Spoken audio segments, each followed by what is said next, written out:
"Ayah, lepaskan dia." Beberapa pemuda lain yang mendengar teriakan ikut mengejar. Mereka masuk ke hutan dengan obor, berlari mengikuti jejak darah di tanah. Namun semakin jauh mereka masuk, semakin aneh suasana hutan itu. Pohon-pohon tampak lebih rapat, udara makin pengap, dan suara langkah mereka bergema seperti dalam lorong batu. Tiba-tiba salah satu pemuda berteriak, "Andri, lihat itu." Di depan mereka, terlihat tubuh ayah Andri tergeletak. Andri segera berlari mendekat, mengguncang tubuh itu. "Ayah, bangun. Jangan tinggalin aku." Tapi yang ia peluk bukan lagi tubuh manusia hidup. Wajah ayahnya pucat, matanya membelalak kosong, dan dadanya tak lagi bergerak. Andri menjerit sekuat tenaga. Namun jeritannya justru mengundang sesuatu. Dari balik pepohonan, muncul sosok anak kecil keluarga baru, berjalan pelan dengan kepala miring ke samping. Ia tersenyum lebar, memperlihatkan giginya yang tajam. "Kalian, satu persatu, akan jadi milik kami," bisiknya dengan suara yang bergema aneh. Para pemuda mundur ketakutan, sebagian hampir menjatuhkan obor mereka. Sementara Andri, yang masih memangku jasad ayahnya, menatap dengan mata penuh amarah dan air mata. "Aku tidak akan diam saja. Aku akan lawan kalian, apapun yang terjadi." Anak kecil itu hanya tertawa, lalu menghilang ke dalam kabut. Dengan langkah gontai, Andri dan para pemuda akhirnya kembali ke desa, membawa jasad ayahnya. Begitu sampai, jeritan histeris ibunya terdengar memecah malam.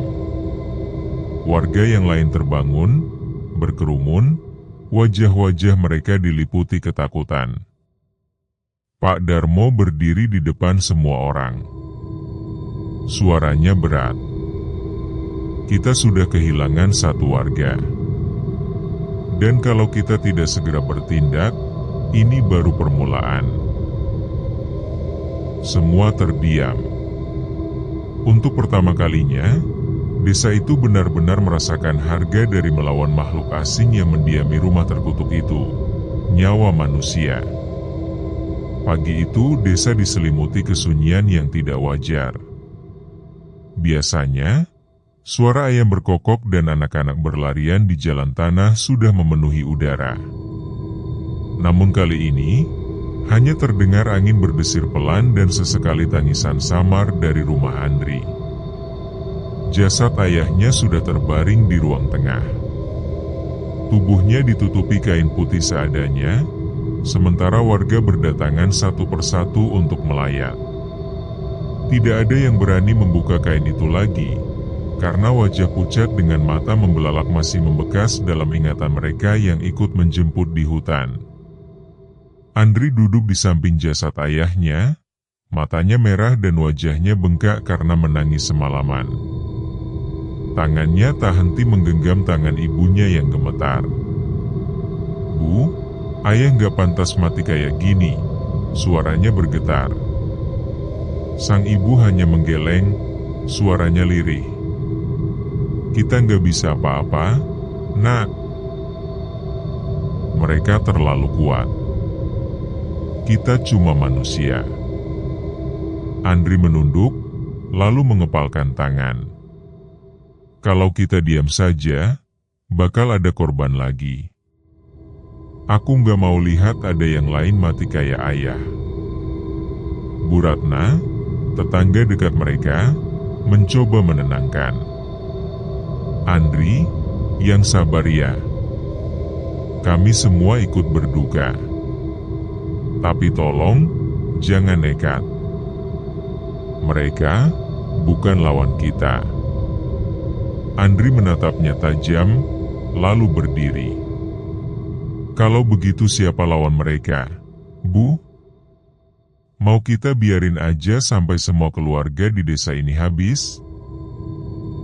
Suasana ruang duka mendadak hening. Tak ada yang berani menjawab. Warga kembali berkumpul di balai desa. Wajah-wajah mereka dipenuhi rasa cemas. Suara-suara kecil bersahutan, ada yang menyalahkan keluarga baru itu, ada yang menyalahkan Pak Lurah karena membiarkan mereka tinggal. Ada pula yang mendesak agar semua warga pergi meninggalkan desa. Pak Lurah berdiri di depan, matanya sayu. Warga sekalian, kita sudah kehilangan satu nyawa. Saya mengerti kalau kalian marah, saya pun merasakan hal yang sama.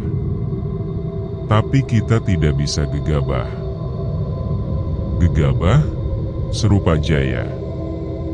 Kalau kita menunggu lebih lama lagi, bisa-bisa besok ada korban berikutnya. Saya bilang, usir saja mereka. Bakar rumah itu kalau perlu. Teriakan itu membuat beberapa warga berbisik setuju. Namun Pak Darmo segera menepuk meja, suaranya lantang. Cukup. Kalian pikir membakar rumah itu akan menyelesaikan masalah? Rumah itu hanya wadah. Yang tinggal di dalamnya bukan makhluk yang bisa mati oleh api biasa. Warga terdiam. Beberapa menunduk, ada yang menutup mulut dengan tangan. Pak Darmo melanjutkan, dengan suara lebih pelan namun penuh penekanan, yang kita hadapi bukan sekadar keluarga asing. Mereka adalah penunggu lama, makhluk yang mungkin sudah ada jauh sebelum desa ini berdiri. Rumah itu hanyalah pintu bagi mereka. Seorang ibu muda bernama Siti mengangkat tangan, wajahnya pucat. Saya dengar cerita dari nenek saya dulu. Katanya, tanah di ujung desa itu memang terlarang. Pernah ada keluarga yang tinggal di sana puluhan tahun lalu, tapi mereka hilang tanpa jejak. Waktu itu semua orang mengira mereka pindah diam-diam. Tapi mungkin kenyataannya lebih menyeramkan. Bisikan panik langsung terdengar dari warga.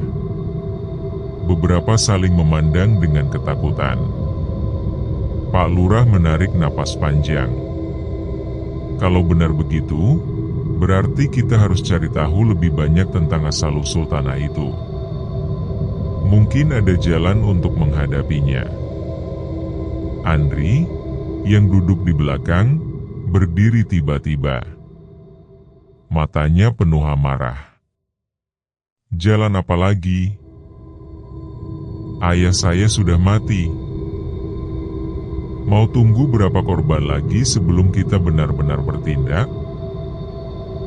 Pak Darmo menatapnya, lalu berkata tenang, Andri, aku tahu hatimu hancur. Tapi bertindak tanpa persiapan hanya akan membuatmu jadi korban berikutnya. Andri terdiam, tapi rahangnya mengeras. Kalau kalian semua cuma mau diam, aku sendiri yang akan lawan mereka. Suasana kembali ricuh.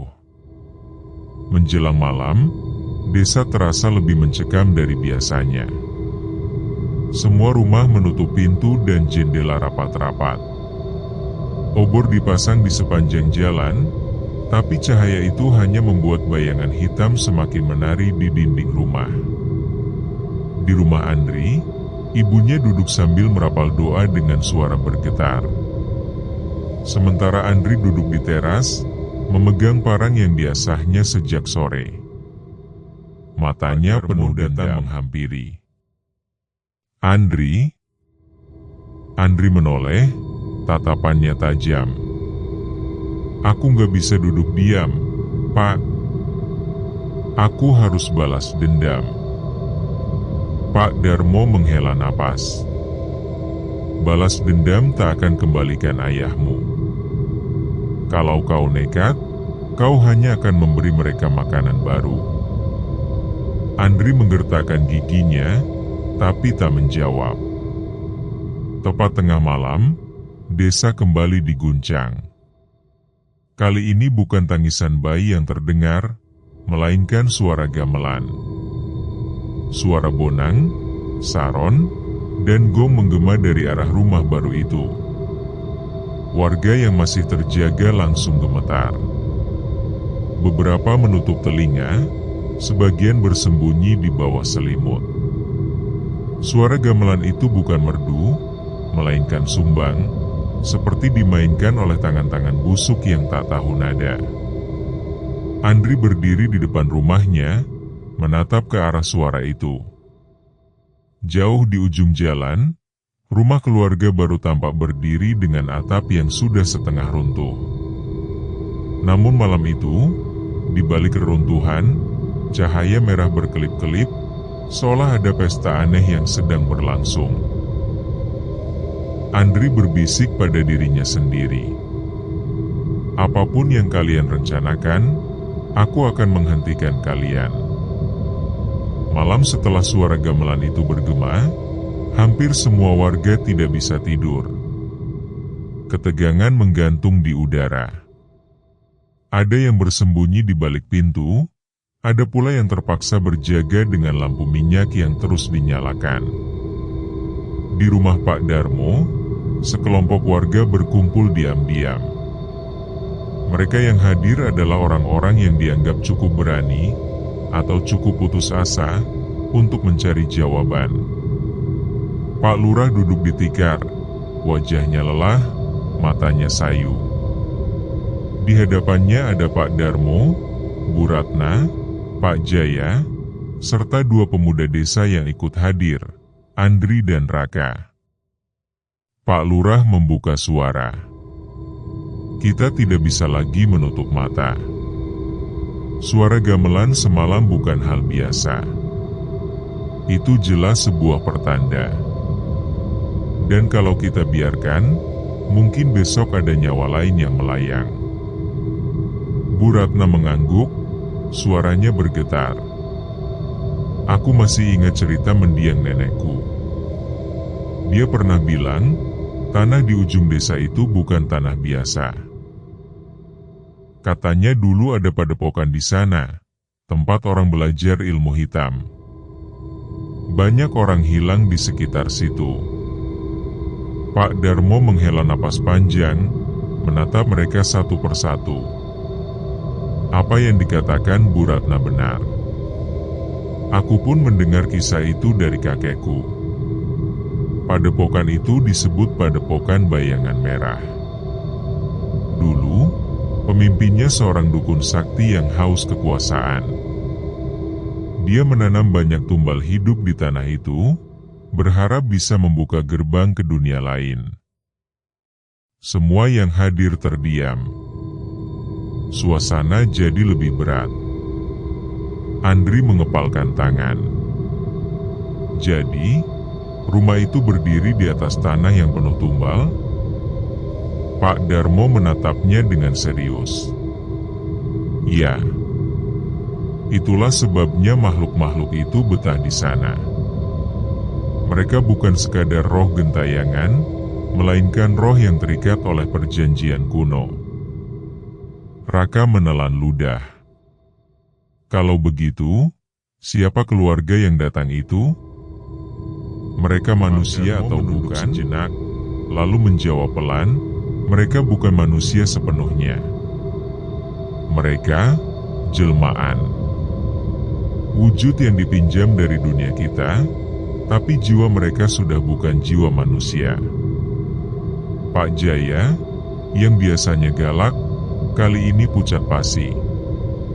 Kalau memang begitu, kenapa kita biarkan mereka datang ke sini? Siapa yang bawa mereka? Pak Lurah menunduk, wajahnya dipenuhi penyesalan. Aku yang memberi izin mereka menempati rumah itu. Mereka datang dengan rapi, membawa dokumen lengkap, bahkan akta tanah. Aku kira mereka keluarga biasa yang ingin menetap. Andri menatap Pak Lurah dengan marah. Karena kecerobohanmu, ayahku mati. Pak Lurah terdiam, wajahnya memucat. Bu Ratna buru-buru menengahi. Sudahlah, saling menyalahkan tidak akan menyelesaikan apa-apa. Kita harus fokus mencari jalan keluar. Pak Darmo menatap mereka dengan mata penuh keyakinan. Ada satu cara, tapi berbahaya.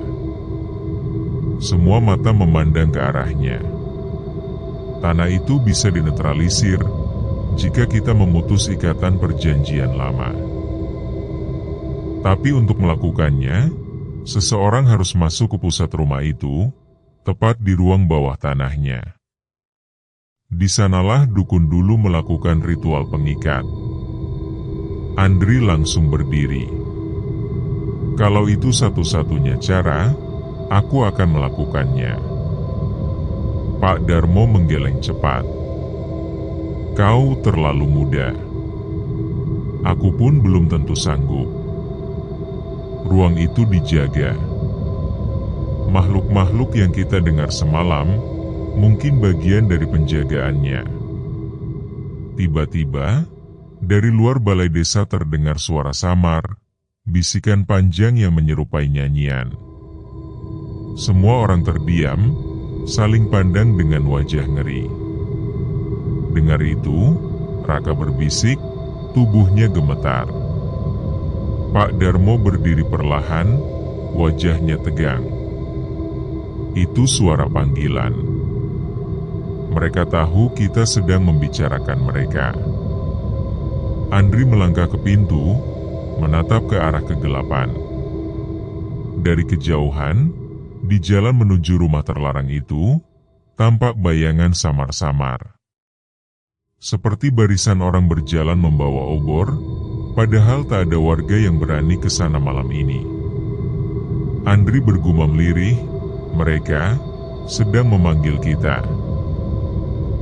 Pak Lurah dengan suara parau berkata, kalau begitu, kita harus putuskan sekarang. Apakah kita akan melawan, atau tinggalkan desa ini selamanya? Semua terdiam. Keheningan yang panjang menggantung di ruangan. Akhirnya, Andri menjawab lantang, suaranya bergetar tapi penuh tekad. Aku tidak akan lari. Kalau aku harus masuk ke rumah itu, aku akan masuk. Ayahku mati sia-sia kalau kita hanya kabur. Pak Darmo menatapnya dalam-dalam, lalu menghela napas berat. Kalau begitu, kau tidak bisa sendirian. Aku akan ikut. Raka pun menambahkan dengan suara gemetar, aku juga, walau takut setengah mati. Pak Jaya menatap mereka ragu, tapi akhirnya mengangguk. Baiklah. Kalau memang harus dihadapi, lebih baik kita bersama. Pak Lurah menutup mata sejenak, lalu membuka kembali. Besok malam, kita akan masuk ke rumah itu. Kalau ini memang tanah terlarang, maka kita akan patahkan kutukannya, atau mati di dalamnya menjelang fajar. Tapi semua orang yang hadir tahu, tidak ada jalan kembali. Keputusan sudah dibuat. Dan dari jauh, rumah keluarga baru itu masih berdiri dengan tenang, seolah menunggu mereka datang. Di dalamnya, cahaya merah samar masih berkelip-kelip, seperti mata setan yang menyeringai. Langit malam itu seperti kain hitam yang tebal. Bulan separuh tertutup awan kelabu, membuat desa seolah tenggelam dalam kegelapan purba. Angin berhembus lirih, membawa bau tanah basah yang menyengat. Di balai desa, 6 orang sudah siap, Pak Darmo, Andri, Raka, Pak Jaya, Bu Ratna, dan Pak Lurah. Meski wajah mereka tegang, tak ada lagi yang bisa mundur. Di tangan mereka tergenggam obor, parang, dan beberapa botol berisi air doa yang sudah disiapkan oleh Bu Ratna. Pak Lurah membuka suara. Suaranya berat. Sekali lagi aku tanya, kita benar-benar siap? Karena setelah kaki kita melangkah melewati pagar rumah itu, mungkin tak ada jalan kembali. Tak ada jawaban selain anggukan pelan. Pak Darmo melangkah paling depan, membawa tongkat kayu tua yang diwariskan kakeknya. Katanya, tongkat itu pernah dipakai untuk mengusir makhluk gaib. Jalan menuju rumah itu sepi. Hanya terdengar suara jangkrik yang kadang terhenti tiba-tiba, seperti ikut ketakutan.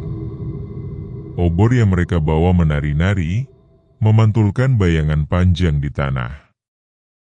Raka, yang berjalan di samping Andri, berbisik, "Kau yakin dengan ini?" Aku masih merasa kita akan mati di sana." Andri menggenggam obornya lebih erat. "Kalau kita tidak lakukan ini, desa akan terus diteror. Aku sudah kehilangan ayah, Raka. Aku tak akan biarkan orang lain kehilangan keluarganya." Raka menunduk. "Aku tahu, tapi rasanya kakiku ini gemetar terus." Pak Darmo, yang mendengar bisikan mereka, menoleh. "Takut itu wajar. Justru orang yang tak takut biasanya tak akan pulang." Mereka akhirnya sampai di depan rumah itu. Rumah itu tampak lebih besar dari biasanya. Pagar kayu tua berderit pelan, seperti disambut angin dari dalam. Jendela-jendelanya terbuka setengah, tirainya bergerak meski udara begitu tenang. Pak Jaya menelan ludah. "Astaga, lihat itu." Di halaman, tampak sosok samar. Seperti seorang perempuan berambut panjang, mengenakan kebaya lusuh. Dia berdiri menunduk, kedua tangannya terkulai. Obor di tangan Andri tiba-tiba bergetar, apinya berkedip seperti akan padam. Bu Ratna buru-buru menaburkan garam yang dibawanya ke tanah, lalu berbisik doa. Sosok itu mengangkat kepalanya perlahan. Matanya hitam kosong. Senyumnya merekah, memperlihatkan gigi yang penuh darah. Lalu, menghilang dalam sekejap. Pak Lurah menutup mulutnya agar tak berteriak. "Ya Tuhan." Pak Darmo menancapkan tongkatnya ke tanah. "Itu baru permulaan. Ayo masuk sebelum kita kehilangan nyali." Pintu rumah itu terbuka dengan sendirinya begitu mereka mendekat. Engselnya berdecit panjang, seperti suara orang merintih. Aroma busuk langsung menyergap, bercampur dengan bau kemenyan terbakar pertama. Kakinya menginjak lantai kayu yang dingin, terasa seperti ada sesuatu yang berdenyut di bawahnya. Seolah rumah itu hidup, bernapas. Di dalam, ruang tamu dipenuhi perabot tua yang tak pernah ada sebelumnya. Kursi jati retak, meja bundar, bahkan guci besar di sudut. Semuanya tampak tua, berdebu, tapi anehnya, masih utuh. Raka berbisik lirih. "Ini bukan perabot yang kita lihat siang kemarin." Pak Darmo mengangguk. Rumah ini berubah sesuai waktunya. Malam adalah wajah aslinya. Suara gamelan samar terdengar lagi dari arah dalam. Makin lama makin jelas, seolah ada pesta besar di ruang belakang. Mereka menyusuri lorong menuju ruang tengah. Dan begitu sampai, pemandangan itu membuat darah mereka membeku. Ruang luas penuh dengan bayangan orang-orang yang duduk bersila, berpakaian adat Jawa kuno. Mereka menabuh gamelan, menari, dan tertawa dengan wajah hitam tanpa mata. Di tengah ruangan, ada seorang lelaki tinggi berjubah merah duduk di atas singgasana kayu. Wajahnya samar, tapi matanya bersinar merah. Pak Darmo berbisik, hampir tanpa suara. Itu pemimpin padepokan dulu, Ki Jagat. Lelaki berjubah merah itu menoleh langsung ke arah mereka, meski tak ada yang bersuara. Senyumnya perlahan merekah. Akhirnya, kalian datang juga. Suaranya bergema, berat, seperti keluar dari tanah. Andri melangkah maju, tubuhnya gemetar tapi matanya menantang. Kami datang untuk mengakhiri ini. Desa kami sudah cukup menderita. Ki Jagat tertawa rendah, bergema di seluruh ruangan. Mengakhiri? Tidak, nak. Kalian justru datang untuk menjadi bagian dari kami. Bayangan-bayangan di ruangan itu berhenti menari, lalu menoleh serempak ke arah mereka. Senyum mereka lebar, seolah menunggu korban baru. Pak Darmo menancapkan tongkatnya ke lantai, berteriak, "Kita harus ke ruang bawah tanah sekarang. Jangan biarkan mereka menahan kita di sini." Suara gamelan berubah cepat, liar, seperti genderang perang. Bayangan-bayangan itu mulai bangkit, bergerak mendekat. Malam itu benar-benar menjadi malam penentuan. Apakah mereka berhasil memutus kutukan, atau menjadi bagian dari pesta iblis selamanya? Obor mereka menyala redup, bayangan gelap mengepung dari segala arah. Andri menggenggam erat parang di tangannya, keringat bercucuran meski udara begitu dingin. Pak Darmo berteriak, "Ke bawah! Sekarang! Jangan menoleh ke belakang!" Dan dengan itu, mereka semua berlari menembus kegelapan, menuju ruang bawah tanah yang menjadi jantung dari rahasia rumah terlarang itu. Tangga kayu tua yang menuju ke bawah tanah berderit setiap kali diinjak. Bau lembab menusuk hidung, bercampur dengan wangi kemenyan yang kental. Cahaya obor bergoyang-goyang, memperlihatkan dinding bata yang penuh coretan kuno, simbol-simbol yang tak dipahami. Andri menggenggam parang erat-erat. Suaranya lirih tapi tegas. Cepat, sebelum mereka menyusul, gema langkah-langkah samar terdengar. Bukan langkah manusia biasa, tapi seperti puluhan kaki yang menyeret di lantai, bergerak serempak. Raka, wajahnya pucat, berbisik ketakutan. Aku dengar suara mereka. Mereka ikut turun. Pak Darmo menoleh cepat, matanya menyala dalam cahaya obor. Jangan berhenti. Sekali kau menoleh, kau tak akan bisa keluar lagi. Akhirnya mereka tiba di dasar tangga. Sebuah ruangan luas terbentang, lebih besar daripada perkiraan. Dindingnya dipenuhi ukiran wajah-wajah meringis, seolah batu itu hidup dan menyaksikan siapapun yang masuk. Di tengah ruangan, sebuah altar hitam berdiri. Di atasnya terdapat mangkuk besar berisi darah kental yang belum mengering. Di sekeliling altar, tulang belulang berserakan, ada yang masih utuh, ada yang sudah menjadi abu. Bu Ratna langsung menutup mulutnya, hampir muntah. Ya Allah, ini tumbal mereka.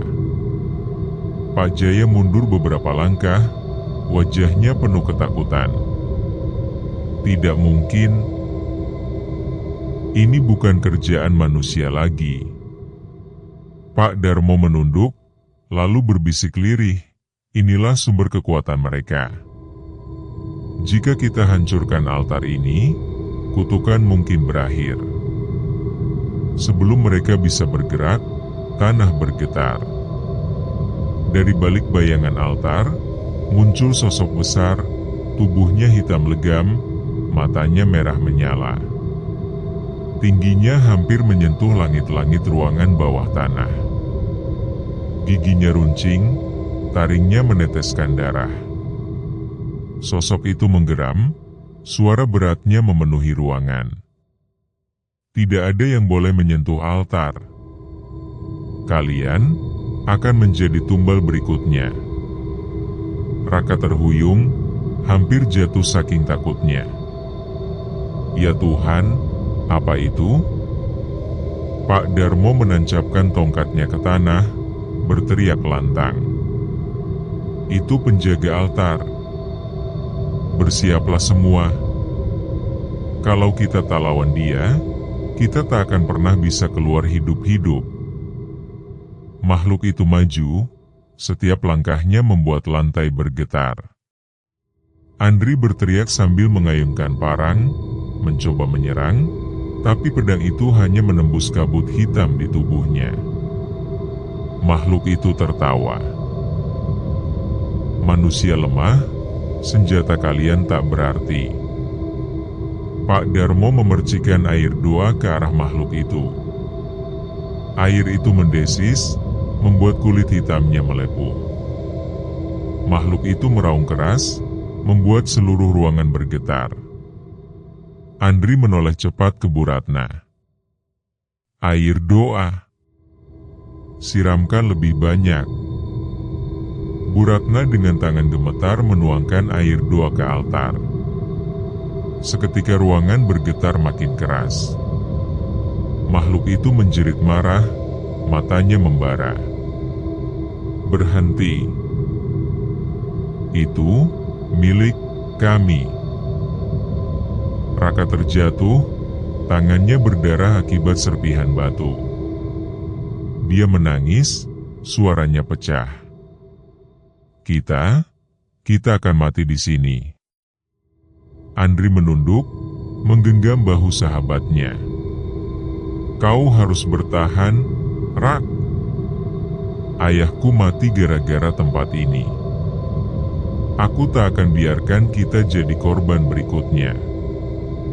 Pak Lurah maju ke depan, meski tubuhnya gemetar. Dia mengangkat parang tinggi-tinggi. Kalau begitu, kita semua hancurkan altar ini bersama-sama. Makhluk penjaga melompat, tubuhnya menutup cahaya obor. Nafasnya seperti api neraka. Mereka tahu, inilah titik balik. Hancurkan altar atau semuanya berakhir. Doa dan teriakan bercampur di ruang bawah tanah. Obor nyaris padam, hanya menyisakan cahaya kecil yang menari-nari di antara bayangan. Pak Darmo berteriak sekuat tenaga. Sekarang, hantam altar itu. Dan dengan itu, parang-parang mereka menghantam altar hitam bersamaan, sementara makhluk penjaga meraung, tubuhnya mulai retak oleh cahaya putih yang muncul dari tanah. Apakah altar itu benar-benar akan hancur? Atau justru membangkitkan sesuatu yang lebih mengerikan? Suara logam menghantam batu bergema memenuhi ruangan. Parang-parang, cangkul, dan tongkat kayu mengenai altar hitam itu bertubi-tubi. Setiap pukulan menimbulkan retakan kecil yang bersinar putih, seperti cahaya menembus dari dalam batu. Makhluk penjaga meraung, tubuhnya bergetar, lalu pecah menjadi kabut hitam. Kabut itu mengepul ke langit-langit, berputar-putar, lalu menjerit dengan suara ribuan mulut sekaligus. Raka berjongkok di tanah, menutup telinganya. Berhenti. Suaranya masuk ke kepalaku. Andri, meski telinganya berdenging, terus menghantam altar. Napasnya tersengal, Keringat bercucuran. Kita harus teruskan. Sedikit lagi, Rak. Jangan berhenti. Pak Darmo menekan telapak tangannya ke altar, melafalkan doa keras-keras. Dari tangannya, cahaya putih menyembur, memecahkan sebagian permukaan altar. Retakan makin melebar. Tiba-tiba, altar itu meledak dengan suara memekakan telinga. Potongan batu beterbangan menghantam dinding ruangan. Semua orang terhempas ke tanah. Obor jatuh, padam, menyisakan kegelapan total. Hening. Lalu, suara itu muncul. Kalian telah membebaskanku. Tanah di bawah kaki mereka bergetar. Dari retakan altar, muncul asap pekat. Bau anyir darah bercampur belerang memenuhi udara. Dari dalam retakan itu, tangan besar berwarna hitam kemerahan menjulur keluar, kukunya panjang dan tajam. Bu Ratna menjerit histeris. Ya Allah, apa itu? Bukankah seharusnya berakhir? Pak Darmo terhuyung, wajahnya pucat pasi. Tidak, kita salah. Altar itu bukan sumber kekuatan mereka. Altar itu adalah segel. Semua menoleh padanya dengan ngeri. Segel yang menahan sesuatu jauh lebih besar di dalam tanah ini. Anah retak makin lebar. Lantai batu runtuh, menampakkan jurang menganga. Dari dalamnya, muncul kepala raksasa dengan tanduk melengkung, matanya merah membara. Suaranya menggetarkan dada. Berabad-abad aku terkurung. Dan kini, berkat kebodohan kalian, aku bebas. Pak Lurah hampir tak bisa berdiri, lututnya gemetar. Ya Tuhan, kita malah membangunkan iblis. Andri mencoba menahan napasnya yang memburu, lalu berteriak. Kalau begitu kita harus kabur sekarang juga. Cepat sebelum ruangan ini runtuh. Namun tanah kembali berguncang, membuat tangga kayu roboh. Jalan keluar satu-satunya kini hilang. Raka berjongkok, memukul tanah dengan tangannya. Kita terjebak. Kita semua akan mati di sini. Andri menarik sahabatnya berdiri. Tidak, Rak. Jangan menyerah. Akan selalu ada jalan keluar. Dengar aku mencoba tetap tenang, meski suaranya bergetar. Kita harus cari lambang pengikatnya. Jika altar adalah segel utama, pasti ada simbol cadangan di sekitar ruangan ini. Dia menoleh ke dinding yang penuh ukiran. Beberapa simbol bercahaya samar, seolah bereaksi dengan terbukanya jurang. Pak Darmo berteriak. Cepat! Hancurkan simbol itu. Itu satu-satunya harapan kita. Andri dan Pak Jaya berlari ke dinding, menghantam simbol dengan parang dan linggis. Setiap simbol yang hancur meledak dalam kilatan cahaya. Makhluk raksasa itu meraung marah, tubuhnya terhenti separuh keluar dari jurang. Tidak! Jangan berani mengulang segel itu. Dia mengibaskan tangannya, angin kencang menerjang ruangan. Obor mati total, membuat semuanya gelap gulita. Mereka hanya mengandalkan kilatan cahaya dari simbol yang pecah.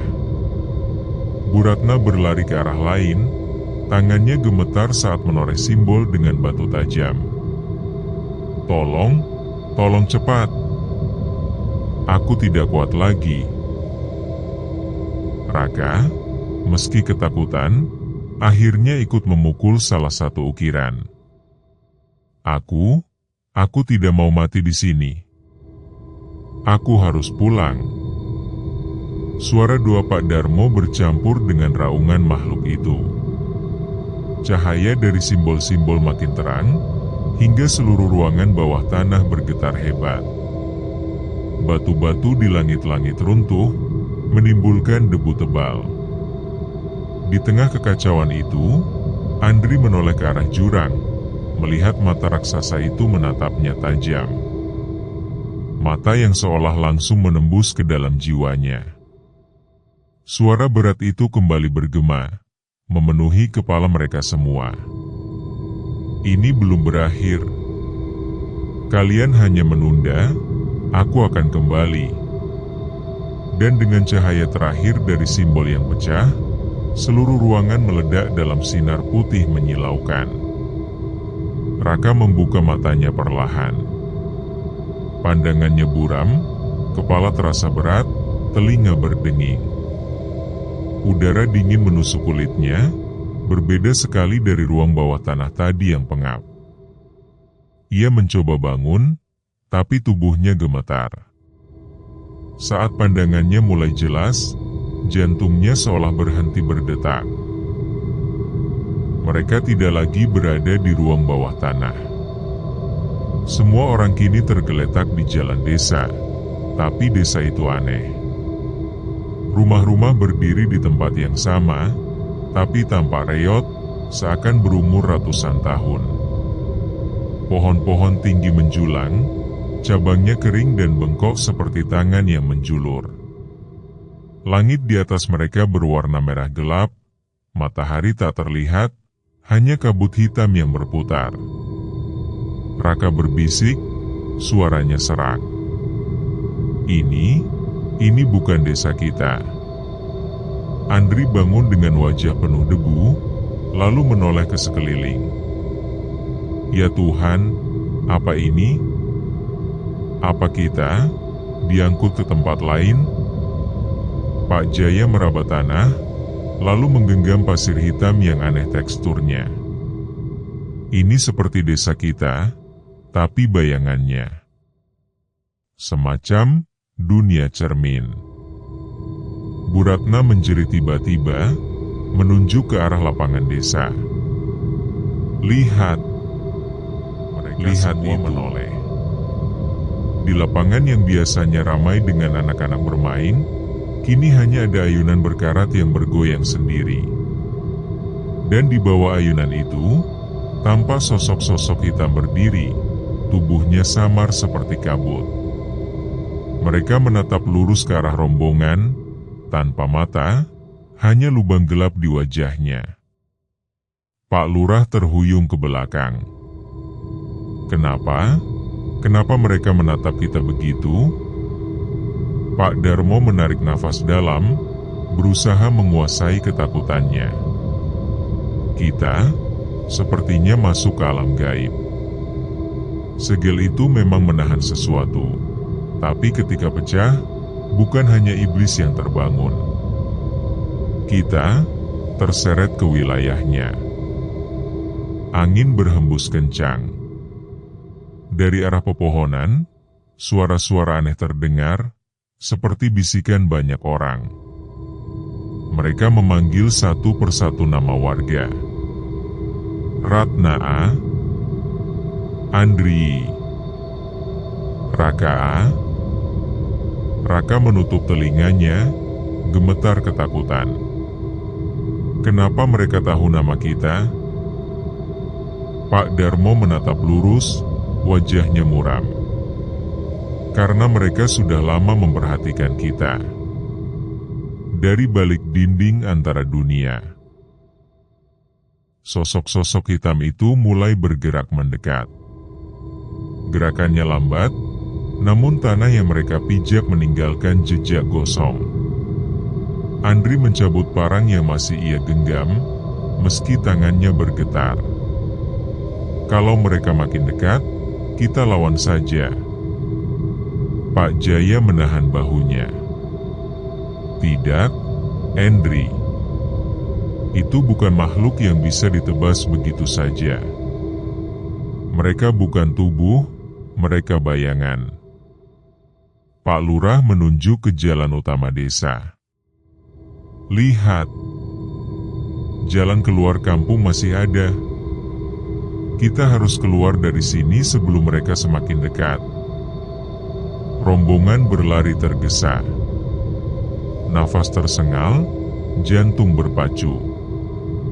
Namun semakin jauh mereka berlari, jalan itu terasa tak berujung. Rumah-rumah terus berulang, seperti mereka berputar-putar dalam satu lingkaran. Raka terhenti, menjerit frustasi. Kita muter-muter terus. Desa ini gak ada ujungnya. Andri menatap sekeliling, matanya melebar. Benar, kita seperti terjebak dalam pusaran. Desa ini bukan nyata, ini hanya tiruan, jebakan. Langit merah semakin pekat. Dari balik kabut, muncul bayangan raksasa, kepala bertanduk yang tadi mereka lihat di altar. Mata merahnya menembus kabut, menatap mereka. Suara berat itu menggema lagi, jauh lebih jelas. Selamat datang di rumah baruku. Dunia kalian akan segera menyatu dengan dunia ini. Pak Darmo memucat, tangannya gemetar. Jika itu benar, maka bukan hanya kita yang terjebak. Seluruh desa bisa terseret ke dunia bayangan ini. Bu Ratna jatuh terduduk, menangis ketakutan. Kita harus pulang, aku tidak mau mati di sini, aku tidak mau. Andri memeluknya, menatap Pak Darmo. Lalu apa yang harus kita lakukan, Pak? Katakan. Jangan diam saja. Pak Darmo menghela napas panjang. Kalau benar ini dunia bayangan, maka satu-satunya jalan keluar adalah menemukan pintu kembali. Pintu itu pasti ada di pusat kegelapan. Tapi kesanalah semua bahaya saling menatap dengan ngeri. Di kejauhan, gonggongan anjing terdengar, tapi bukan anjing biasa. Suaranya berat, seperti serigala besar. Bayangan bergerak di antara pepohonan, mendekat dengan cepat. Andri menggenggam erat parang di tangannya. Kalau begitu, kita tidak punya pilihan selain maju. Rombongan mulai berjalan lagi, kali ini lebih rapat, mata mereka waspada ke segala arah. Bayangan-bayangan di lapangan mulai mengikuti dari belakang, sementara suara langkah makhluk besar terdengar mendekat dari depan. Raka menoleh ke Andri, suaranya bergetar. Andri, kalau kita nggak berhasil keluar, kalau kita mati di sini, janji ya, kita mati bareng. Jangan ninggalin aku sendirian. Andri menatap sahabatnya lama, lalu mengangguk tegas. Janji. Tapi kita belum akan mati, Rak. Kita harus pulang. Demi semua orang. Dan dengan langkah berat, mereka terus maju menembus desa bayangan itu, sementara tatapan iblis bertanduk dari langit tak pernah lepas dari mereka. Langkah kaki rombongan itu terhenti ketika jalan yang mereka lalui perlahan berubah. Tanah hitam yang semula keras, kini dipenuhi akar-akar besar berwarna kelam, seperti urat nadi yang berdenyut. Pohon-pohon menjulang tinggi, batangnya berliku dan berlapis lumut merah darah. Kabut semakin pekat, menutup pandangan hanya beberapa meter ke depan. Pak Darmo menarik nafas panjang. Inilah hutan bayangan. Tempat roh-roh tersesat berdiam. Pusat kegelapan ada di balik hutan ini. Andri menoleh dengan wajah pucat. "Pak, jujur saja, kita yakin bisa melewati ini?" Pak Jaya, dengan nada getir, menjawab. "Kalau kita nggak lewat sini, kita nggak akan pernah menemukan pintu pulang. Pilihannya cuma dua, mati di sini, atau terus maju." Raka menelan ludah, lalu merapatkan jaketnya. Aku takut, Andri." Andri menepuk bahu sahabatnya. "Gue juga, Rak. Tapi kita nggak bisa mundur sekarang." Mereka melangkah perlahan. Setiap ranting yang patah menimbulkan gema panjang, seakan hutan itu menelan suara mereka. Dari balik kabut, terdengar suara-suara samar, tangisan, tawa anak kecil, bahkan jeritan panjang yang membuat bulu kuduk berdiri. Bu Ratna menggenggam tangan suaminya erat-erat. "Kenapa suara itu seperti suara manusia?" Pak Darmo menoleh, wajahnya kelam. "Itu suara jiwa-jiwa yang terperangkap. Jangan ditanggapi. Jangan menoleh kalau ada yang memanggil nama kalian." Baru saja kata itu terucap, sebuah suara melengking terdengar jelas dari arah kanan. "Raka, sini, nak, pulanglah ke rumah." Raka terhuyung, wajahnya pucat pasi. Itu suara ibu." Andri segera menarik lengannya kasar. "Jangan dengar, Rak. Itu bukan ibumu." Raka menangis tertahan, tubuhnya gemetar. Tapi suaranya sama persis. Pak Darmo menatap tajam. "Kalau kau menoleh, kau tak akan kembali. Ingat itu."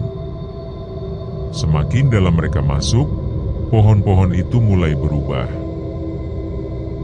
Batangnya dipenuhi tonjolan aneh yang menyerupai wajah manusia.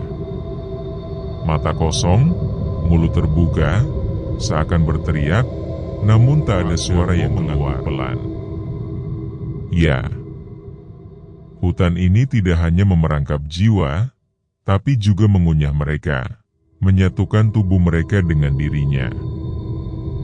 Bu Ratna menjerit histeris, lalu menutup wajah dengan kedua tangan. "Ya Allah, jangan biarkan aku jadi salah satunya." Tiba-tiba, suara geraman berat terdengar dari dalam kabut. Semua terdiam, napas tercekat. Dari kegelapan, muncullah makhluk menyerupai anjing besar, namun tubuhnya hitam pekat dan matanya merah menyala. Lidahnya panjang, menjulur dengan air liur hitam menetes ke tanah, membuat tanah berasap. Andri segera mengangkat parang, bersiap siaga. "Kalau ini, kita bisa lawan." Pak Darmo berteriak cepat. "Jangan tebas tubuhnya, tebas bayangannya." Andri bingung. Apa maksudnya?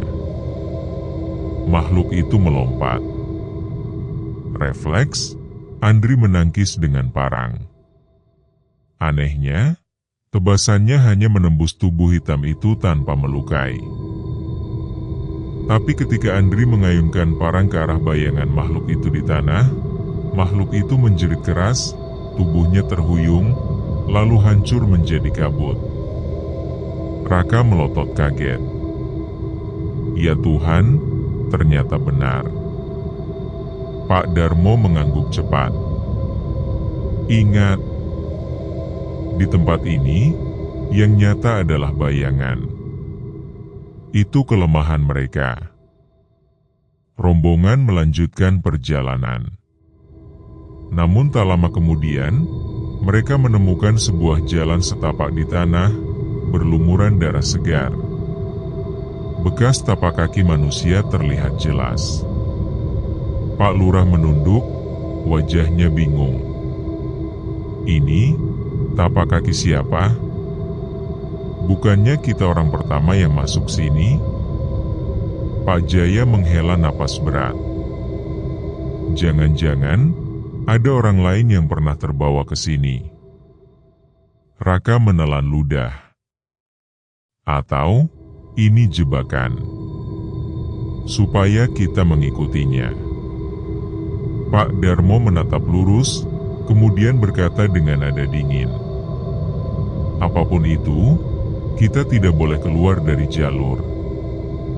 Kalau kita ikuti tapak itu, kita bisa dibawa lebih dalam ke perut hutan ini. Saat melewati sebuah pohon yang lebih besar dari yang lain, mereka mendengar bisikan lirih. Pohon itu berbicara. Jangan teruskan, dia sudah menunggu kalian, kalian akan binasa. Bu Ratna mundur ketakutan. Pak, bahkan pohonnya bicara. Ini gila. Pak Darmo menutup matanya sebentar, lalu menunduk pada pohon itu. Kami tidak punya pilihan lain. Kalau kami berhenti, kami akan mati. Kalau kami teruskan, mungkin ada kesempatan. Pohon itu hanya mengeluarkan suara lenguhan panjang, seperti jeritan terakhir seseorang. Kabut makin pekat, udara semakin dingin. Suara langkah aneh terus mengikuti dari belakang. Semua wajah pucat, lelah, tapi mereka tahu tak ada jalan kembali.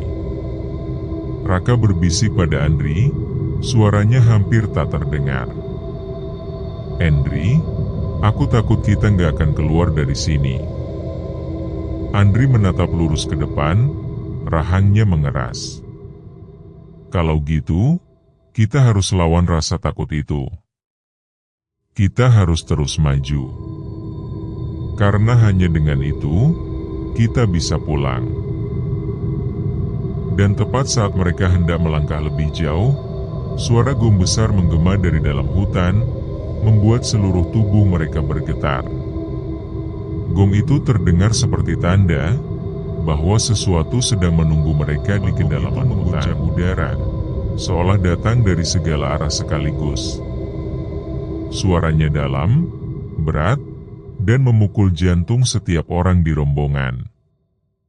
Langkah mereka terhenti, tubuh membeku, seakan gong itu bukan sekadar bunyi, melainkan perintah. Kabut semakin padat, menutup pandangan, membuat wajah mereka satu sama lain hampir tak terlihat. Gong berbunyi sekali lagi, lebih keras.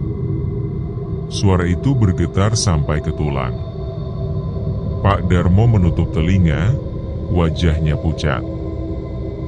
Gong itu, pertanda penjaga hutan sudah terbangun. Bu Ratna hampir pingsan, tangannya gemetar meremas lengan Pak Jaya. Penjaga? Maksudmu, ada makhluk lain lagi selain yang tadi? Pak Jaya menatap Darmo dengan tegang. Kau bilang hanya bayangan yang harus dilawan, tapi kalau gong itu membangunkan sesuatu, apa kita masih bisa selamat? Dari dalam hutan, terdengar suara berat, duk, duk, duk, seperti langkah kaki makhluk besar. Tanah bergetar setiap kali suara itu muncul. Akar-akar pohon ikut bergerak, melingkar seakan menutup jalan mundur. Andri menggenggam parang lebih erat, keringat bercucuran meski udara dingin. Apapun itu, kita nggak bisa mundur. Kita harus siap melawan. Raka terisak kecil, tubuhnya gemetar. Andri, kalau ini benar-benar raksasa, kita nggak punya harapan. Pak Darmo menoleh tajam, matanya berkilat. Jangan katakan begitu, nak. Kata-kata bisa jadi doa di tempat ini. Dari kabut pekat, sosok itu akhirnya muncul. Tubuhnya setinggi 2 pohon kelapa, kulit hitam kelam, wajah menyerupai topeng kayu tua dengan mulut lebar dan gigi panjang. Di tangannya tergenggam sebuah gong besar yang terbuat dari logam berkarat. Ketika makhluk itu memukul gong dengan pemukul kayu raksasa, suara melengking menusuk, membuat telinga berdarah. Bu Ratna menjerit kesakitan, menutup telinganya dengan kedua tangan. Pak Lurah terjatuh, menahan sakit. Ya Allah, suara ini membunuhku. Pak Darmo berteriak di sela-sela suara itu. Jangan jatuh. Lawan rasa sakitnya. Itu ujian pertama, gongnya menghisap semangat hidup kalian. Setiap dentuman gong menghadirkan bayangan baru di sekitar mereka. Sosok-sosok kabur berbentuk manusia muncul, sebagian menyerupai wajah orang-orang yang mereka kenal. Sebuah bayangan menyerupai almarhum ayah Andri muncul, melangkah ke arahnya. Andri, ikutlah ayah, jangan melawan lagi, pulanglah. Andri terdiam, matanya memerah. Air mata mengalir tanpa sadar. Ayah. Raka cepat mengguncang tubuh Andri. Andri, itu bukan ayahmu. Ingat yang dibilang Pak Darmo. Andri terisak, lalu menggeram. Ia mengangkat parang dan menebas bayangan itu. Seketika, sosok itu pecah menjadi kabut hitam, lenyap dalam sekejap. Pak Darmo menarik napas berat, lalu berteriak di tengah kekacauan. Dengarkan aku. Makhluk itu bukan tak terkalahkan. Gongnya adalah sumber kekuatannya. Kita harus merebut atau menghancurkan gong itu. Pak Jaya melotot. Bagaimana mungkin kita melawan makhluk sebesar natap ke tanah? Ingat, di tempat ini, bayangan adalah kenyataan. Kalau tubuhnya terlalu kuat, kita hancurkan bayangannya. Andri segera menoleh, menunduk melihat ke tanah. Benar saja, bayangan raksasa itu memanjang di tanah, bergetar setiap kali gong dipukul. Andri berlari maju, menebas bayangan raksasa itu dengan parang. Suara jeritan mengguncang hutan. Raksasa itu terhuyung, langkahnya kacau. Gong hampir terlepas dari tangannya. Raka ikut maju, meski tubuhnya gemetar. Kalau Andri bisa, aku juga bisa. Ia mengayunkan kayu besar ke bayangan itu. Makhluk itu kembali meraung. Suaranya melengking membuat pohon-pohon bergetar. Pak Darmo tersenyum tipis meski wajahnya tegang. Itu dia. Terus serang bayangannya. Jangan biarkan dia memukul gong lagi. Makhluk itu murka. Ia mengangkat pemukul gong raksasa, lalu mengayunkannya ke arah rombongan. Tanah terbelah, pohon-pohon tumbang, kabut berputar seperti badai. Bu Ratna berteriak, berlari menghindar. Pak Jaya menarik istrinya, nyaris terhantam batang pohon yang jatuh. Kita nggak bisa terus bertahan. Kalau dia memukul gong lagi, habis kita. Andri menoleh pada Raka, napasnya terengah. Kita harus merebut gongnya. Raka melotot. Kau gila? Itu sebesar rumah. Andri menggeram. Kalau nggak dicoba, kita semua mati di sini. Raksasa itu mengangkat gongnya tinggi-tinggi, bersiap memukul sekali lagi. Dentuman itu bisa menjadi yang terakhir bagi mereka. Andri menatap Raka dengan tekad bulat. Ayo, kita hancurkan bayangannya sekarang, atau kita mati bersama di sini. Dan tepat sebelum gong dipukul, mereka berdua menerjang bayangan makhluk itu dengan sekuat tenaga, mengayunkan senjata masing-masing. Jeritan panjang memecah kabut, dan seluruh hutan berguncang. Dentuman gong terakhir mengguncang seluruh hutan bayangan. Akar-akar besar bergoyang, kabut pekat melayang liar, dan pohon-pohon retak seperti kaca.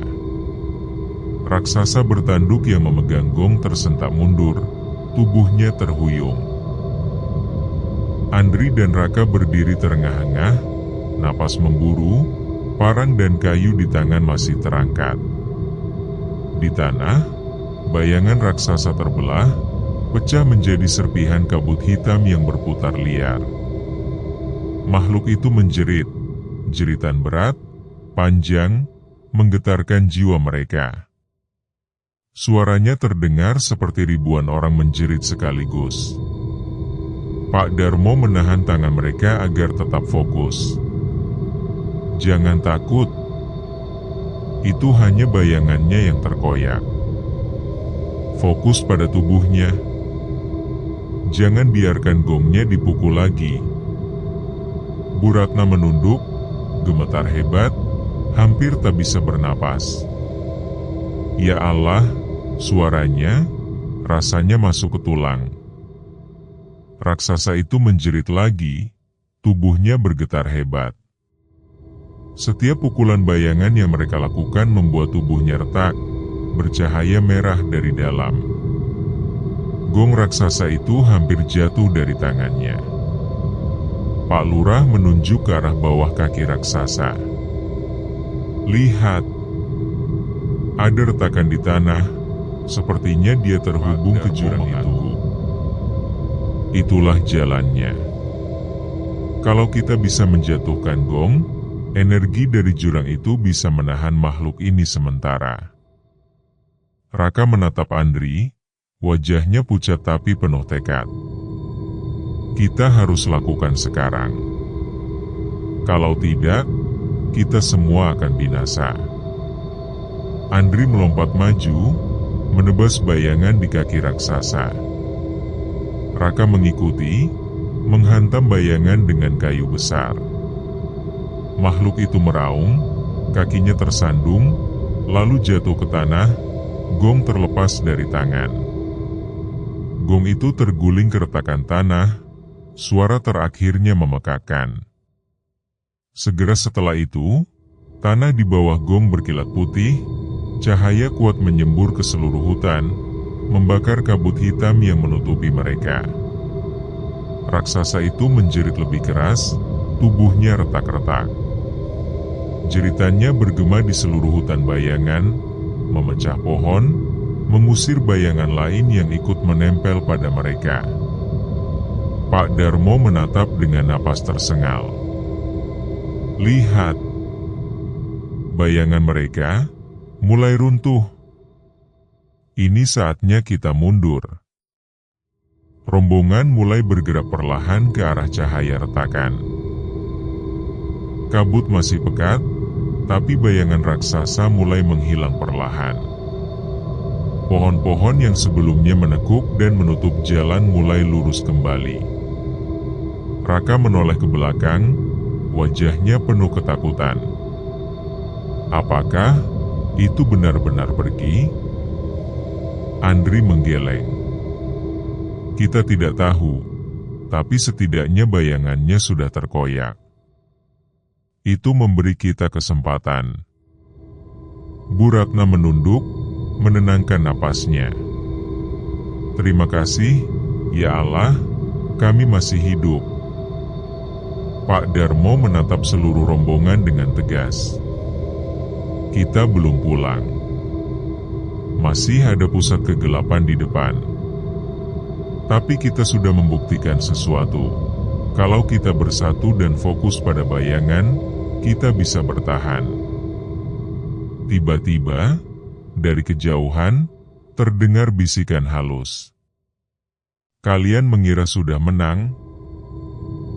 Kegelapan belum habis. Kabut bergerak sendiri, membentuk pola aneh. Pohon-pohon melengkung lebih tinggi, dan bayangan-bayangan kecil mulai muncul lagi, mengikuti langkah mereka. Andri menggenggam tangan Raka. Kita harus terus maju, jangan berhenti. Tidak peduli apapun yang menghadang. Pak Darmo mengangguk. Ya, sekarang kita menuju pusat kegelapan. Di sanalah semua jawaban dan semua bahaya menunggu. Rombongan menatap satu sama lain, tekad terpancar meski rasa takut masih membara. Hutan bayangan kini mulai mereda, tapi mereka semua tahu, ini hanya permulaan dari ujian sesungguhnya. Langkah mereka perlahan menembus kabut, menuju cahaya samar yang muncul dari kejauhan, pusat dari kegelapan itu sendiri. Suara jeritan raksasa mulai memudar, digantikan oleh bisikan halus yang terus memanggil nama mereka. Raka menatap Andri. Andri, kalau kita nggak selamat, aku ingin kau tahu, aku tidak akan menyesal pergi bersamamu. Andri menepuk bahu sahabatnya dengan erat. Kita akan selamat, Rak, aku janji. Tapi kita harus terus maju, tak peduli seberapa gelapnya. Dan dengan itu, mereka melangkah lebih dalam, menuju pusat kegelapan, tempat di mana rahasia terbesar hutan bayangan menunggu untuk menembus kabut tebal. Setiap langkah terasa semakin berat. Tanah berubah menjadi lumpur hitam pekat yang menahan langkah, sementara pepohonan bengkok menunduk seolah menatap mereka. Di kejauhan, terlihat cahaya merah samar yang berdenyut, seperti jantung raksasa yang berdetak di inti dunia ini. Pak Darmo menunduk, wajahnya pucat. Ini pusat kegelapan. Di sanalah inti dari semua energi gaib ini. Jika kita berhasil ke sana, kita mungkin bisa menghentikannya, atau hancur selamanya. Andri menelan ludah, menatap cahaya itu dengan tekad. Kita sudah sampai sejauh ini, tidak ada pilihan selain terus maju. Bu Ratna menggenggam tangan suaminya, menunduk ketakutan. Pak, aku tidak yakin kita akan selamat. Pak Jaya menepuk pundak istrinya. Kita harus percaya pada Pak Darmo dan pada diri kita sendiri.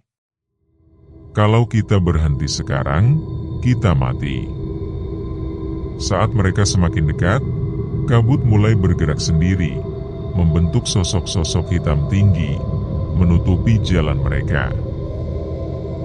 Bayangan-bayangan itu berbisik halus, memanggil nama mereka, menyatakan janji palsu, keselamatan jika menyerah, mati jika menolak. Raka menutup telinga, menjerit. Jangan dengar mereka. Jangan percaya. Andri menatap sahabatnya, menegaskan. Kita tidak bisa menyerah. Kita harus sampai ke pusat itu. Pak Darmo melangkah maju, menggenggam tongkat kayu dengan doa yang terlafal lirih. Fokus pada cahaya di depan. Jangan biarkan bayangan menipu kalian. Bayangan hanyalah ilusi. Akhirnya, mereka tiba di sebuah lapangan terbuka.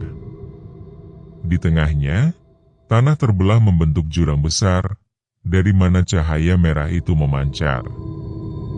Di dalam jurang, terlihat makhluk raksasa, tubuhnya lebih besar dari semua bayangan yang pernah mereka temui. Kepala bertanduknya menunduk, matanya merah menyala, dan dari mulutnya keluar kabut gelap yang menelan seluruh lapangan. Raka berbisik, wajahnya pucat. Andri, itu iblis terbesar yang pernah ada. Andri menggenggam parang dengan erat. Kita tidak punya pilihan. Kita harus hancurkan makhluk itu, atau semuanya akan binasa. Pak Darmo menunduk, menatap makhluk itu dengan wajah serius. Makhluk ini bukan hanya penjaga hutan. Dia inti dari kegelapan ini. Semua energi jahat terpusat padanya. Kalau kita gagal, dunia ini bisa terseret ke dunia bayangan. Makhluk itu tiba-tiba mengangkat tangan raksasanya, kabut hitam memancar ke seluruh lapangan. Rombongan terhuyung, sulit bernapas, dan bayangan dari kabut mulai menyerang mereka. Andri menerjang bayangan itu, menebas dengan parang, sementara Raka memukul bayangan lain dengan kayu. Bu Ratna dan Pak Jaya menahan diri agar tetap berdiri, menahan energi gelap yang menyerang.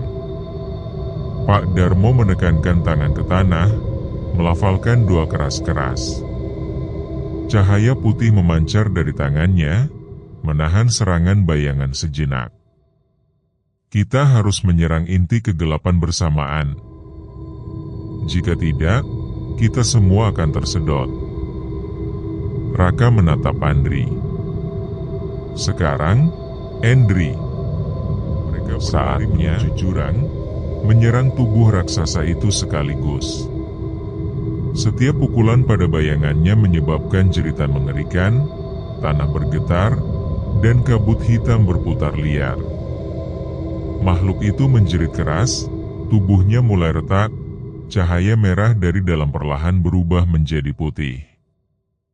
Gong yang pernah mereka hancurkan di hutan kini menghilang, seakan energi makhluk itu terkunci sementara. Pak Darmo menatap, napas tersengal.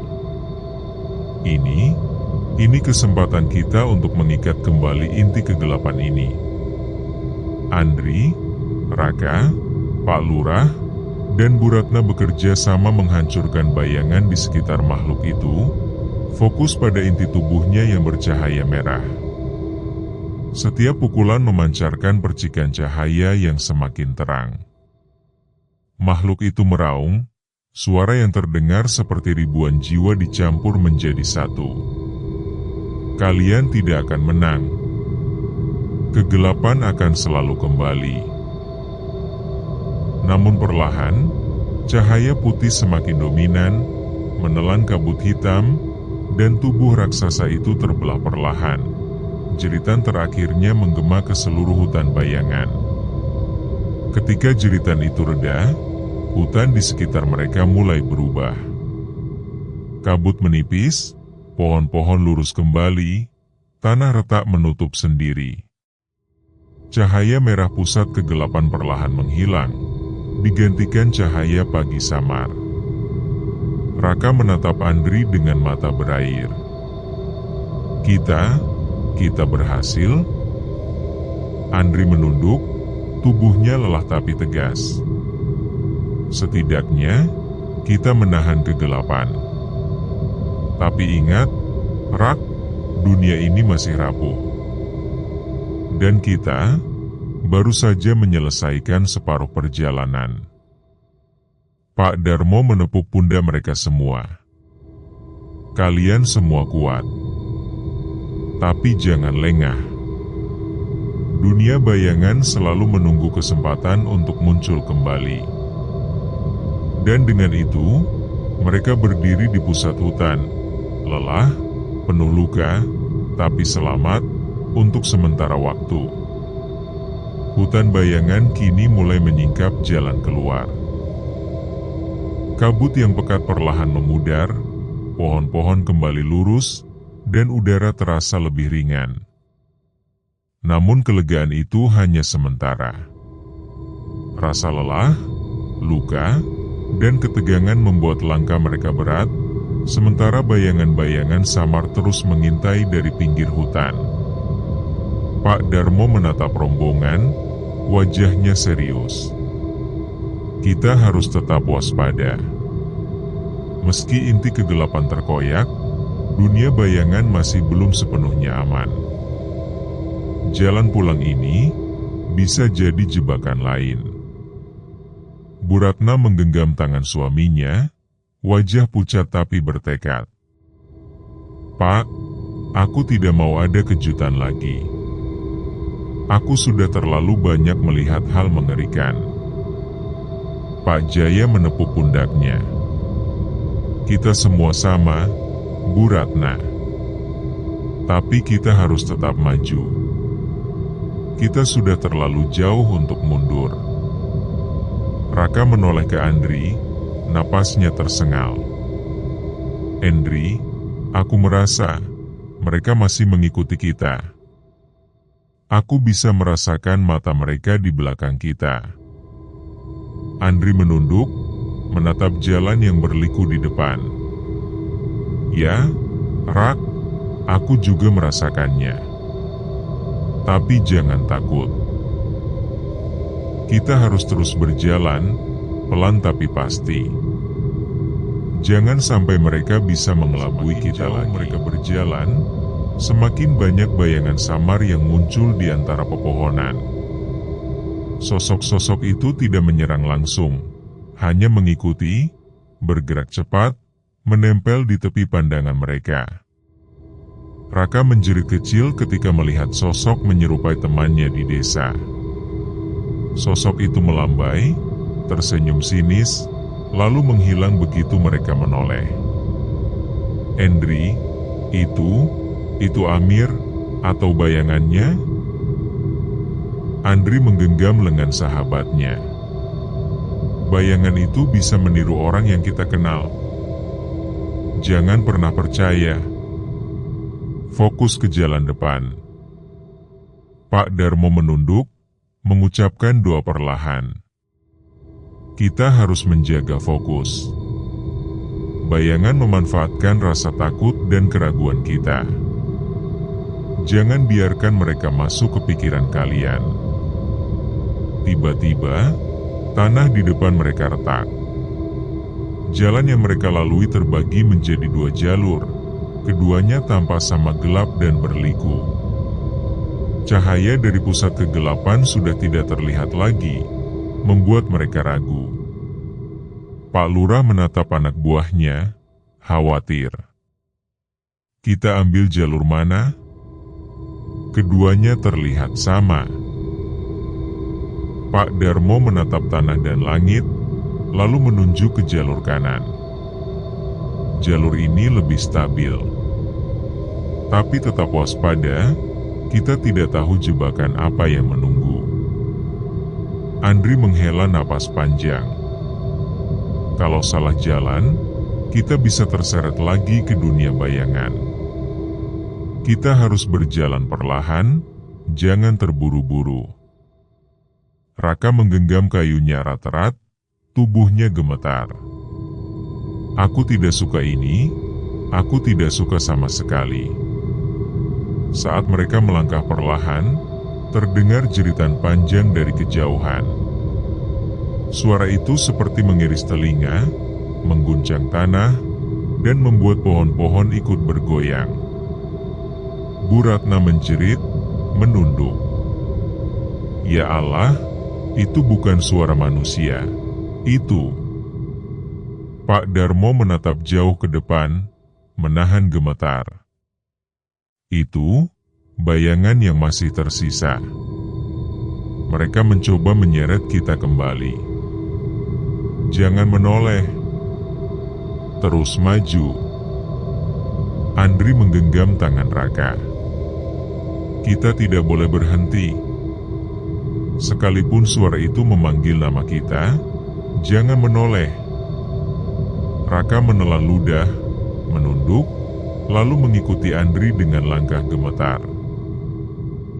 Beberapa meter kemudian, tanah tiba-tiba retak lagi, dan satu pohon besar roboh menutup jalan di belakang mereka.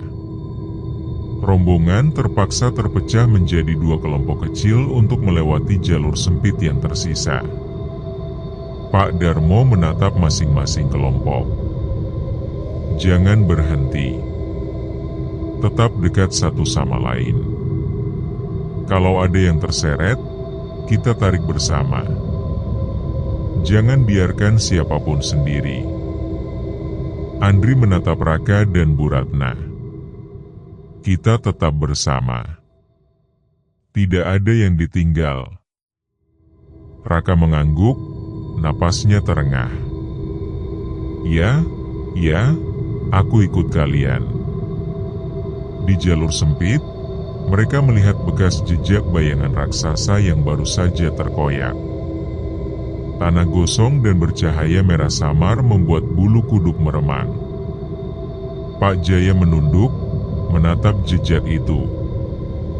Masih ada sisa energi, makhluk itu belum lenyap sepenuhnya. Kita harus cepat meninggalkan tempat ini sebelum mereka bisa bangkit lagi. Wajahnya serius. Kita sudah selamat dari inti kegelapan, tapi kita belum pulang. Jalan pulang ini sama berbahayanya. Tetap fokus, tetap bersama. Rombongan perlahan menembus jalan berliku, bayangan yang mengikuti semakin samar, namun ketegangan tetap terasa di udara. Setiap langkah berat, setiap napas terasa seperti perjuangan untuk tetap waras. Raka menoleh ke Andri, suaranya lirih. Andri, kalau kita selamat, aku janji, aku tidak akan pernah mengeluh lagi tentang apapun. Andri menepuk pundak sahabatnya, meski wajahnya masih tegang. Kita akan selamat, Rak, kita harus selamat. Tidak ada pilihan lain.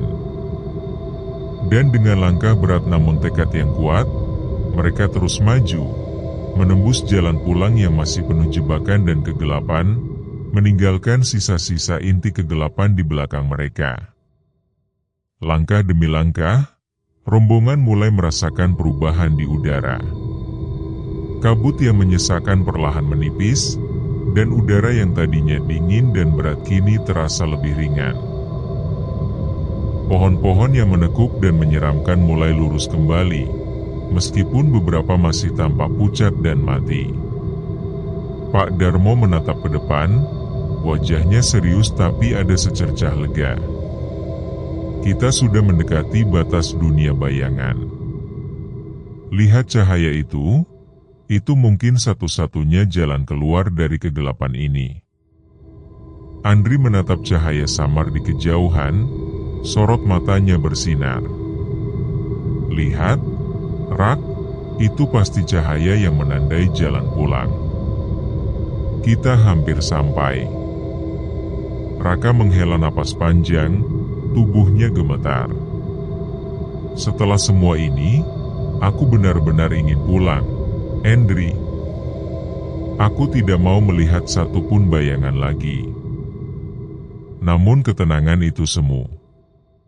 Dari sisi pepohonan, muncul bayangan-bayangan tipis yang tersisa. Mereka tidak menyerang, tapi bergerak mengikuti, mengamati setiap langkah rombongan. Pak Jaya menepuk pundak istrinya, menenangkan. Jangan lihat mereka. Fokus ke cahaya. Itu satu-satunya jalan keluar. Bu Ratna menggenggam tangan suaminya erat-erat. Aku rasa, ini ujian terakhir. Mereka mencoba menakut-nakuti kita sebelum kita benar-benar keluar. Pak Darmo menatap bayangan-bayangan itu, menunduk sambil melafalkan doa pelan. Ya, tetap fokus, jangan biarkan mereka mengganggu pikiran kalian. Sekali tergelincir, kita bisa terseret lagi. Rombongan mulai mengikuti cahaya itu. Setiap langkah terasa lebih ringan, tanah di bawah kaki mereka mulai mengeras, dan suara hutan yang menyeramkan perlahan hilang diganti dengan suara angin dan burung yang samar. Andri menatap Raka, menepuk bahunya. Kita hampir keluar, Rak. Sedikit lagi. Raka menatap cahaya itu dengan mata berkaca-kaca. Sedikit lagi, ya, Hanya sedikit lagi. Pak Darmo mengangguk, menunjukkan arah. Cahaya itu membawa kita ke batas dunia bayangan. Tetapi tetap waspada, bisa jadi masih ada rintangan terakhir. Bayangan hitam tipis muncul persis di depan cahaya. Sosok itu lebih nyata daripada yang sebelumnya, dengan wajah samar dan tangan panjang seperti tentakel. Tidak, kalian tidak boleh pergi begitu saja. Suara itu bergema seperti datang dari semua arah sekaligus. Andri menatap sosok itu dengan tegang. Kita tidak bisa mundur lagi. Kita harus melewatinya. Raka menahan napas, tangannya gemetar memegang kayu. Tapi, itu bayangan terakhir, kalau kita salah langkah. Pak Darmo melangkah maju, wajahnya tegas. Kita harus bersatu. Jangan biarkan satupun pikiran takut menguasai kita. Bersama kita bisa melewati ini. Andri dan Raka menyerang bayangan itu bersamaan. Kali ini mereka tidak menebas tubuh makhluk, tapi fokus menyerang bayangannya di tanah, mengikuti cara yang diajarkan Pak Darmo. Bayangan itu menjerit, tubuhnya bergetar, dan perlahan memudar seiring cahaya di depan semakin terang. Bu Ratna menunduk, menahan napas. Semoga ini berhasil. Pak Jaya menggenggam tangan istrinya. Kita sudah begitu jauh, jangan menyerah sekarang. Bayangan itu akhirnya meledak menjadi kabut tipis, dan cahaya di depan mereka semakin jelas, terang, menandai batas dunia bayangan. Rombongan menatap cahaya itu, wajah mereka lelah tapi penuh lega. Napas mereka memburu, tubuh gemetar, tapi mereka selamat melewati ujian terakhir. Raka menoleh ke Andri, suara bergetar. Andri, kita berhasil.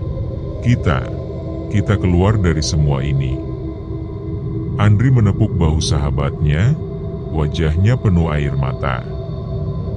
Kita selamat, Rak, akhirnya. Tapi ingat, kegelapan itu masih ada di dunia ini. Kita hanya menahan untuk sementara waktu. Pak Darmo menatap rombongan dengan serius. Kita selamat dari inti dan perjalanan pulang. Tetapi ingat, dunia bayangan selalu mengintai. Kalian harus tetap waspada, dan jangan pernah meremehkan kekuatan kegelapan.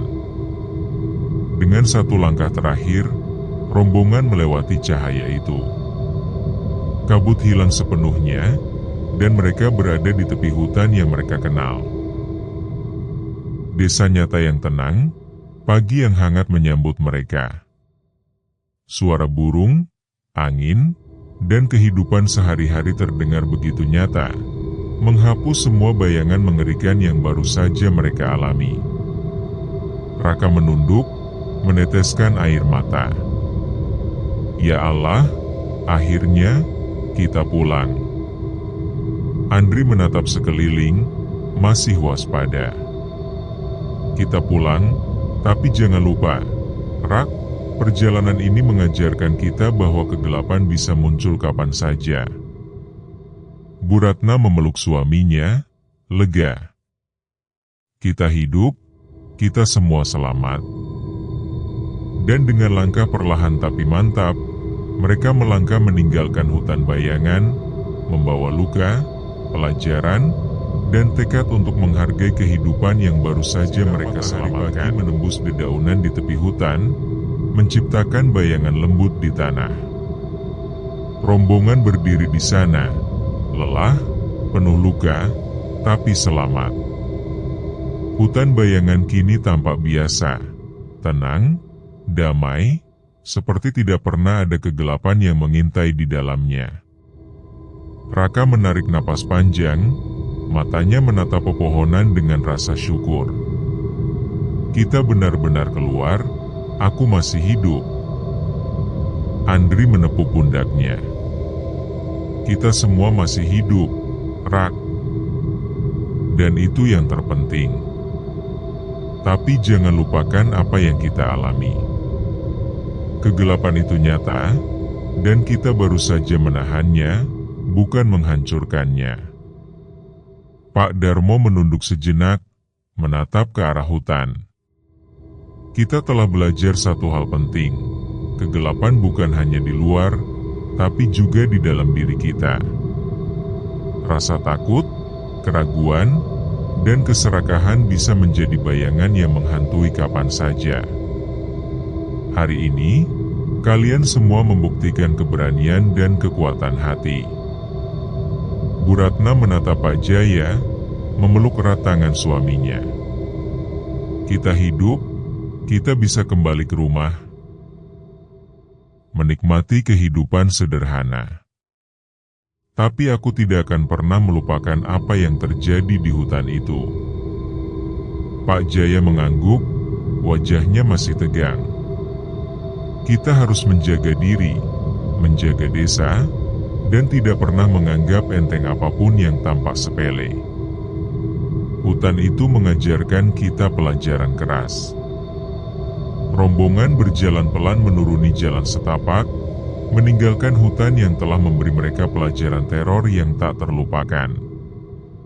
Desa yang mereka kenal kini tampak damai, suara anak-anak bermain terdengar riang, burung berkicau di pagi yang hangat. Raka menoleh ke Andri, senyum tipis muncul meski wajahnya masih pucat. Andri, aku berjanji, setelah ini, aku akan lebih menghargai hidup. Andri tersenyum lelah tapi lega. Aku juga, Rak, dan kita harus selalu waspada, tapi jangan biarkan pengalaman ini menghancurkan hati kita. Kita harus tetap hidup dengan keberanian dan rasa syukur. Meskipun mereka telah selamat, ada rasa dingin yang tetap menghantui. Pak Darmo menatap hutan dari kejauhan. Inti kegelapan mungkin terkoyak, tapi dunia bayangan tidak pernah benar-benar hilang.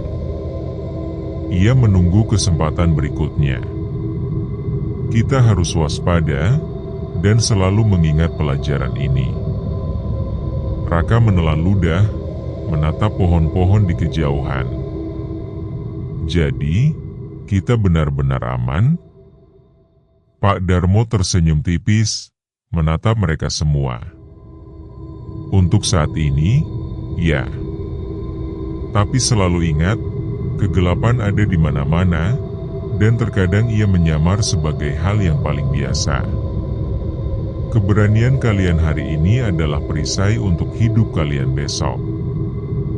Sinar matahari kini sepenuhnya menembus pepohonan. Rasa takut perlahan berganti dengan rasa lega. Rombongan melangkah kembali ke desa. Luka mereka masih terasa, tapi hati mereka lebih kuat dari sebelumnya. Andri menatap langit biru, menghela napas panjang. Kita masih punya hidup, dan kita masih punya satu sama lain. Itu yang paling penting. Raka menepuk bahunya. Ya, aku rasa aku siap menghadapi apapun setelah ini. Selama kita bersama, tidak ada yang bisa menghentikan kita. Lelah menatap desa yang kini mereka masuki. Ini rumah, tempat kita kembali. Setelah semua teror, kita akhirnya bisa pulang. Dan dengan langkah mantap, mereka melangkah ke kehidupan baru, dengan rasa syukur, keberanian, dan kenangan yang akan selalu menghantui mereka sebagai pengingat akan hutan bayangan yang menguji jiwa mereka.